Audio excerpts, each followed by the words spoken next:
മാന്യ സജ്ജനങ്ങളെ, ഭഗവാൻ യോഗനിദ്രയിൽ നിന്ന് ഉണരുന്ന മകരവിളക്ക്. ശബരിമല ക്ഷേത്രത്തിൻ്റെ മൂലസ്ഥാനമെന്ന് വിശേഷിപ്പിക്കുന്ന സ്ഥലമാണ് മണിമണ്ഡപം. ഇവിടെ വച്ചാണ് അയ്യപ്പസ്വാമി ശാസ്താവിഗ്രഹത്തിലോട്ട് വിലയം പ്രാപിച്ചതെന്ന് പറയുന്നു. അയ്യപ്പസ്വാമിയെ അവസാനമായി കണ്ട സ്ഥലമെന്നും അതല്ല സമാധിയിൽ കുടികൊള്ളുന്ന സ്ഥലമെന്നും പറയുന്ന മണിമണ്ഡപം മാളികപ്പുറത്തമ്മയുടെ ശ്രീകോവിലിന് പുറകിലായാണ് സ്ഥിതി ചെയ്യുന്നത്. മകരവിളക്കിനോട് അനുബന്ധിച്ച് കളമെഴുത്തും പാട്ടും നടക്കുന്നത് മണിമണ്ഡപത്തിലാണ്. റാന്നി, കുന്നക്കാട് കുറുപ്പന്മാരാണ് പരമ്പരാഗതമായി ശബരിമലയിൽ കളമെഴുത്ത് നടത്തുന്നത്. മകരം 1 മുതൽ 5 വരെ നടക്കുന്ന കളമെഴുത്തൽ ബാലകൻ, വില്ലാളി വീരൻ, രാജകുമാരൻ, പുലിവാകനൻ, തിരുവാഭരണ വിഭൂഷിതനായ ശാസ്താവ് എന്നീ രൂപങ്ങളിലാണ് കളമെഴുതുന്നത്. മകരസംക്രമ ദിവസം പൊന്നമ്പലമേട്ടിൽ തെളിയുന്ന മകരജ്യോതിയോടെയാണ് മകരവിളക്ക് മഹോത്സവത്തിന് തുടക്കം കുറിക്കുന്നത്. മകരം 1 മുതൽ 5 വരെ നടക്കുന്ന ഈ ഉത്സവം ഉത്തരായന കാലത്തിൻ്റെ ആരംഭത്തിലാണ് നടക്കുന്നത്. ആദ്യ 4 ദിവസങ്ങളിലും മണിമണ്ഡപത്തിൽ നടക്കുന്ന കളമെഴുത്തും അതിനോട് അനുബന്ധിച്ച് 18ാം പടി വരെ നടത്തുന്ന വിളക്കെഴുന്നള്ളിപ്പുമാണ് മകരവിളക്ക് എന്ന് പറയുന്നത്. 5ാം ദിവസം നടക്കുന്ന വിളക്കെഴുന്നള്ളിപ്പ് ശരം കുത്തിയാൽ വരെ എഴുന്നള്ളുന്നു. ജീവസമാധിയിലോട്ട് ആക്കിയ ഭഗവാനെ കൊമ്പൻ മീശയോടുകൂടിയ തിരുമുഖമുള്ള തിടമ്പിലോട്ട് ആവാഹിച്ചാണ് മകരം 5-ന് നടക്കുന്ന വിളക്കെഴുന്നള്ളിപ്പിന് എഴുന്നള്ളിക്കുന്നത് എന്നത് പ്രധാന പ്രത്യേകതയാണ്. പന്തളം കൊട്ടാരത്തിൽ നിന്നും കൊടുത്തയക്കുന്ന തിരുവാഭരണ പെട്ടികളിൽ പ്രധാനമാണ് വീരയോദ്ധാവിൻ്റെ തിരുമുഖമുള്ള തിടമ്പ്.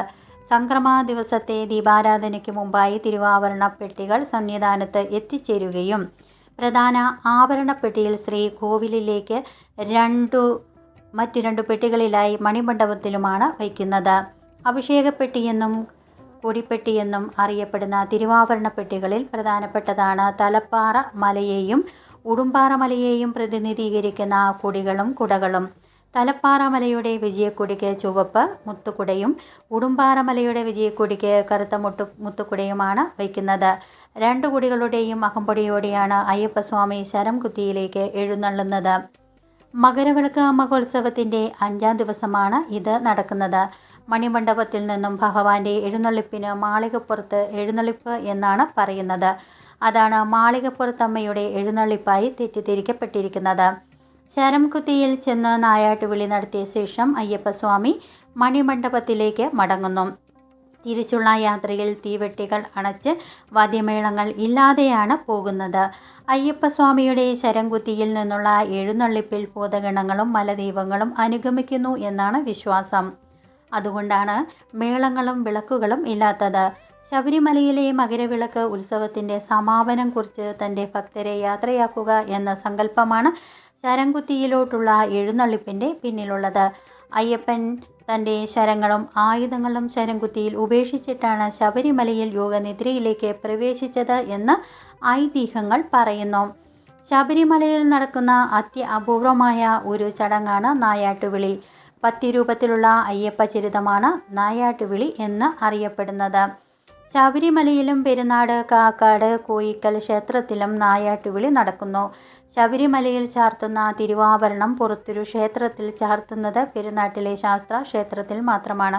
തിരുവാഭരണം കൊണ്ടുള്ള മടക്കയാത്രയിൽ മകരം 7-നാണ് പെരുന്നാട്ടിൽ തിരുവാഭരണ ദർശനം നടത്തുന്നത്.